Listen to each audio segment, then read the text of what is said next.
Just English. My name is Raj and you are watching channel its name is Just English. And guys आप लोगों के सामने मैं फिर से वो 5 वर्ड्स लेके आया हूँ जो होते तो बहुत बेसिक्स हैं लेकिन फिर भी लोग उन्हें मिस प्रोनाउंस करते हैं। तो क्या हैं वो वर्ड्स, ये रहे आपके सामने स्क्रीन पे, देखिए और समझिए क्या ये वर्ड्स हैं जो सिंपल हैं फिर भी आप इन्हें मिस प्रोनाउंस करते हैं। चलिए मैं बताता हूँ दरअसल हम गलत इन्हें क्या बोलते हैं और इन्हें सही क्या बोलना चाहिए। तो जो पहला शब्द है दिस इज ऑफन। क्या है? ऑफन। लेकिन कुछ लोग मिस्टेक से इस शब्द को ऑफ्टन भी बोलते हैं।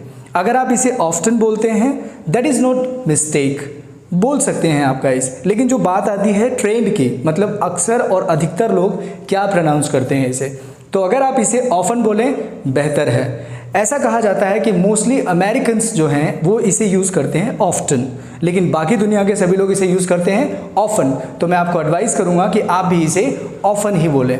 फॉर एग्जाम्पल एक एग्जाम्पल ले लेते हैं। ऑफन का मतलब होता है अक्सर, जैसे कि अक्सर शाम को मैं कॉफ़ी लेता हूँ। So often I take coffee in the evening.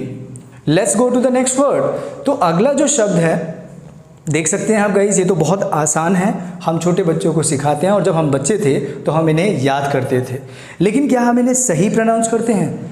मेरे हिसाब से तो 80 to 90% इंडियंस इसे मिस प्रोनाउंस करते हैं। वो लोग इसे बोलते हैं poem, and I am sure आप लोग भी यही बोलते होंगे, आप में से अधिकतर लोग, यहाँ तक कि मैं भी इसे पोअम ही बोलता था, सॉरी पोयम बोलता था जैसा आप लोग बोलते हैं, लेकिन बाद में हमने इसे सीखा और हर इंसान को सीखना चाहिए सही। तो मैं आपको बता रहा हूँ इस शब्द को आप लोग पोअम करके बोलेंगे। It's poem, poem. जैसे कि my daughter she was reading in the morning, that is poem. I like this poem. So ना आप इसे पोयम ना बोलकर आप लोग अब से इसे बोलेंगे poem. Let's go to the next word. तो जो अगला शब्द है उसे हम इस्तेमाल करते हैं जब हमारे शर्ट या कपड़े वगैरह जो क्रश होते हैं, रिंकल्स होता है, हम उन्हें सही करने के लिए यूज़ करते हैं, लेकिन हम बोलते क्या है इस शब्द को? IRON, iron. वेल इसे भी लोग गलत प्रोनाउंस करते हैं। अगर मैं कहूँ इसमें R साइलेंट है तो आप इसे कैसे प्रोनाउंस करेंगे? तो अगर आप इस R को साइलेंट कर दें तो आप इसे सही प्रोनाउंस करेंगे और इसका सही प्रोनाउंसिएशन है इट्स आयन। क्या बोलेंगे आप इसे? आयन। तो आज के बाद आप इसे आयन ही बोलें। For example my sister she had to iron my shirt today. चलिए अगला देखते हैं। सो जो नेक्स्ट शब्द है आपके सामने दैट इज, ये भी आसान है गाइस। अक्सर जितने भी शब्द मैं आपके सामने लेके आ रहा हूँ है तो बहुत आसान, लेकिन फिर भी लोग इन्हें मिस प्रोनाउंस करते हैं। आप जानते हैं इसके पीछे कारण क्या है? कारण ये है कि हमने जैसा सुना है और हमें जैसा स्कूलों में पढ़ाया गया हम इसे वैसा बोल देते हैं। अगर आप इंडियन हैं और अगर आप इसे कुछ और बोलते हैं, जैसे कि अगर आप कूपन बोलते हैं इसे, इट्स ओके। अगर आप हिंदी में बोल रहे हैं कि मुझे 2 कूपन दे दो, चाहे मुझे कूपन मिला, इट्स फाइन। लेकिन अगर बात आती है आप किसी इंग्लिश प्लेटफॉर्म पे हैं या कहीं आप इंग्लिश में बात कर रहे हैं और वहाँ भी अगर आप बोलें that I was looking for coupon, it will sound so bad, because इसका सही साउंड ये नहीं है। इसको बोला जाता है इट्स कॉल्ड कूपन। क्या कहेंगे इसे?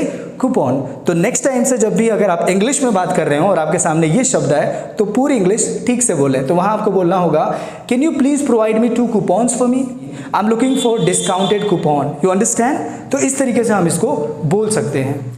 लास्ट बट नॉट लीस्ट, तो जो अगला है वो लास्ट शब्द है। इसका मतलब ये नहीं है कि इसकी वैल्यू कम है, ये भी वैल्यू रखता है, लेकिन नंबर में कोई लास्ट और कोई फर्स्ट तो आएगा ही। तो लास्ट जो शब्द है आपके सामने ये बहुत कॉमन है, इतना कॉमन है कि जितने लोग अगर वीडियोस देख रहे हैं वो अपनी प्रतिक्रिया होती है, मैं इसे नहीं बोल सकता क्योंकि मैं जानना चाहता हूँ आप इसे कैसे बोलते हैं, आप अपनी प्रतिक्रिया कैसे लिखते हैं। तो अधिकतर लोग इसे क्या बोलते हैं? कमेंट बोलते हैं। मैं कमेंट कर रहा हूँ किसी चीज़ के ऊपर, या मेरे लिए आपके कमेंट्स बहुत मायने रखते हैं। कुछ लोग ऐसे बोलते हैं ना, नो कमेंट। क्या आपको लगता है ये शब्द मैं सही प्रोनाउंस कर रहा हूँ? क्या आप इसे कमेंट ही बोलते हैं? अगर आप इसे कमेंट बोलते हैं तो आप गलत बोलते हैं, क्योंकि इसका जो सही साउंड है इट्स कॉल्ड कमेंट। क्या? कमेंट। क और क में बहुत फ़र्क है और इसी को कहते हैं साउंड। तो अगर आप इंग्लिश बोल रहे हैं लेकिन आपके शब्द अगर क्लियर नहीं हैं तो आप अच्छी इंग्लिश नहीं बोल रहे हैं, आपसे लोग कभी प्रभावित नहीं होंगे। सो मैं कहूँगा आज से आप इन शब्दों को सही प्रोनाउंस करें। तो जो लास्ट वर्ड था वो क्या है? इट्स कमेंट, ना कि comment. So guys please after watching this video आप लोग मेरे वीडियो पे please do comments. I am waiting for your comments because your comments are something which are teaching a lot to us, like me and some other people who are teaching you online. So guys ये थे 5 words आज के, और guys इसी तरह के कई words मैं आप लोगों के सामने लेके आता रहूँगा हर क्लास में। प्लीज़ इस वीडियो को जहाँ भी आपको लगे कि ये समझ नहीं आया, आप वीडियो को पॉज करें, फिर से सुनें, लेकिन शब्दों को सही प्रोनाउंस करना सीखें, क्योंकि यही सही है। सिर्फ इंग्लिश बोलना सही नहीं है, सभी लोग इंग्लिश बोल रहे हैं, but the person who is speaking English and the words are really correct, the words are coming, it's kind of very sharp, that's called English, and for that we are here. We are really working hard to make you to speak the English which should be spoken in front of the people, and that's why I am taking you 5 words in the basic things and which will really enhance your English a lot. मैं चाहूँगा guys कि इन शब्दों को आप pronounce करें, practice करें और अगली बार से सही से बोलें। तो अब शुरू करते हैं आज की क्लास।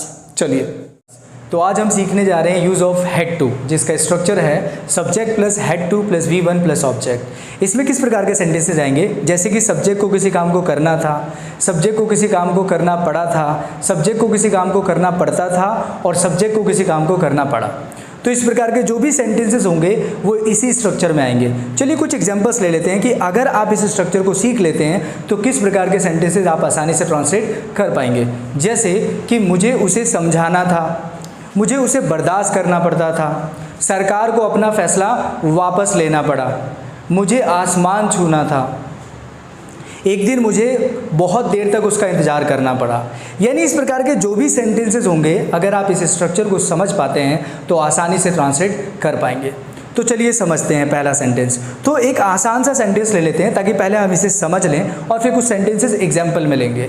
तो अगर हम सेंटेंस ले लें कि जैसे कि मुझे बाज़ार जाना था, ये इसी स्ट्रक्चर से है, तो मुझे बाज़ार जाना था, ये अफर्मेटिव है, तो अफर्मेटिव रूल चाहिए, तो ये रहा आपके सामने अफर्मेटिव रूल। तो अगर सेंटेंस हो जाए मुझे बाज़ार जाना था, तो सबसे पहले क्या चाहिए, सब्जेक्ट, तो आई, उसके बाद रूल के हिसाब से had to, so I had to, और कहाँ जाने की बात हो रही है, बाज़ार, so I had to go to market. ऐसे ये सेंटेंस ट्रांसलेट हो गया। एक और अफर्मेटिव सेंटेंस लेते हैं, जैसे कि मुझे उसे समझाना था, तो क्या होगी इसकी English, I had to make him understand.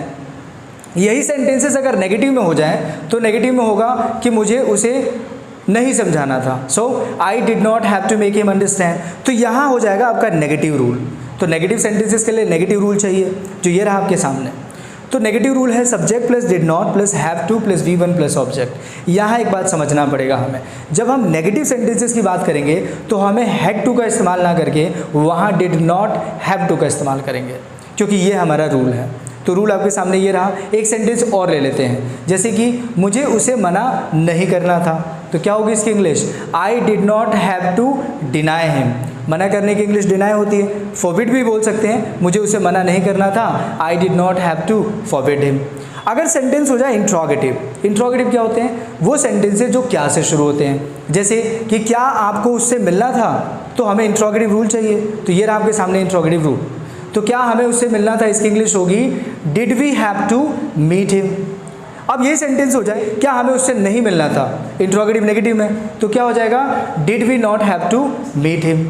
अगर सेंटेंस WH में हो जाए, मतलब WH क्या, जिन वाक्यों के बीच में क्या, कब, क्यों, कैसे हो, तो अगर सेंटेंस हो जाए तुम्हें वहाँ क्यों जाना था, तुम्हें वहाँ क्यों जाना था, तो WH रूल के हिसाब से तुम्हें वहाँ क्यों जाना था, why did you have to go there. अगर सेंटेंस WH नेगेटिव हो जाए तुम्हें वहाँ क्यों नहीं जाना था, so why did you not have to go there. तो ये रहे वो सेंटेंसेस जो हमने ट्रांसलेट किए, और ये रहे वो रूल्स जिनकी हेल्प से हमने, ये रहा इंग्लिश जिन्हें हमने ट्रांसलेट किया। तो अगर आप इस वीडियो को यहीं पॉज कर दें और समझें कि ये सेंटेंसेस हिंदी में कैसे हैं, इनके रूल्स कैसे हैं, और रूल्स के हिसाब से इन सेंटेंसेस को इंग्लिश में कैसे ट्रांसलेट किया गया है, तो आप किसी भी प्रकार के सेंटेंसेस को बहुत आसानी से ट्रांसलेट कर लेंगे। क्योंकि गाइस मैंने आप लोगों को बेसिक्स में बताया है कि जब हम बात करते हैं स्पोकन इंग्लिश की, तो वहाँ सेंटेंसेस सिर्फ 6 ही प्रकार के होते हैं। जैसे कि अगर एक सेंटेंस हो जाए कि मुझे बाज़ार जाना था, इस सेंटेंस को आप अगर नेगेटिव में बोलेंगे तो क्या बोलेंगे, मुझे बाज़ार नहीं जाना था। इंट्रोगेटिव में क्या मुझे बाज़ार जाना था, क्या मुझे बाज़ार नहीं जाना था, मुझे बाज़ार क्यों जाना था, और मुझे बाज़ार क्यों नहीं जाना था। तो ये 6 पॉसिबिलिटीज़ हो गई। अब इस सेंटेंस को आप कैसे भी उलट पुलट कर बोलिए, ये 6 में ही आएंगे, इससे परे ये सेंटेंस नहीं हो सकता। इसीलिए हमने एक सेंटेंस को आपको 6 तरीके से समझाने की भी कोशिश की। तो आपने देख ही लिया कि कैसे सेंटेंस ट्रांसलेट हुए। अब चलिए कुछ और एग्जाम्पल्स ले लेते हैं और जिन्हें ट्रांसलेट करने की कोशिश करते हैं। तो अगर एग्जाम्पल्स के लिए मैं अगर आपको बोलूँ, ये सेंटेंस हो जाए कि तुम्हें वहाँ क्या करना था, so what did you have to do there. कितने दिनों के लिए आपको वहाँ जाना था? So for how many days did you have to go there? मुझे तुम्हारी बात नहीं माननी थी। So I did not have to obey your words, या I did not have to accept your words. अगर आपको बोलना हो मुझे कुछ दिनों जेल में रहना पड़ा था, so I had to stay some days in jail. मुझे एक ही बात उसे बार बार समझानी पड़ती थी, so I had to make him understand one thing over and over. So guys, इस प्रकार के कई सेंटेंसेस अगर आपके सामने आते हैं तो आप उसे आसानी से ट्रांसलेट कर सकते हैं, क्योंकि अगर आपने इस स्ट्रक्चर को समझ लिया है तो ये स्ट्रक्चर बहुत ज़रूरी है। बहुत सारे लोग इस प्रकार के सेंटेंसेस ट्रांसलेट नहीं कर पाते हैं, but guys I am sure अगर आपको ये क्लास समझ आई होगी तो आज के बाद आप इस प्रकार के सेंटेंसेस को आसानी से ट्रांसलेट कर पाएंगे। लेकिन ज़रूरत क्या है? The most important thing of the class and the student is that practice makes a man perfect. So don't forget the guys, you have to practice a lot to speak English. अब चलते हैं कुछ sentences example में मैं आप लोगों को दे देता हूँ और कुछ होमवर्क के तौर पे देता हूँ। तो ये रहे कुछ सेंटेंसेस स्क्रीन पे आपके सामने, और मैं चाहता हूँ कि आप इन सेंटेंसेस को कमेंट बॉक्स में ट्रांसलेट करने की कोशिश करें। अगर आपको ये स्ट्रक्चर समझ आया है तो आप इन्हीं सेंटेंसेस को आसानी से ट्रांसलेट कर पाएंगे।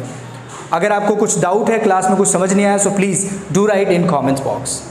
This is all for today guys. अगर आपको क्लास समझ आ रही है और आपको लग रहा है इस वीडियो से आप बहुत कुछ सीख पाए हैं, या आपको लगता है ये वीडियो किसी और के लिए है, सो प्लीज़ इस वीडियो को शेयर कीजिए, वीडियो को लाइक कीजिए, चैनल को सब्सक्राइब कर दीजिए और बेल आइकन भी दबा दीजिए ताकि आने वाली वीडियोज़ की नोटिफिकेशन आपको मिलती रहे। आज के लिए इतना ही, मिलते हैं अगली क्लास में। Thank you so much, bye bye.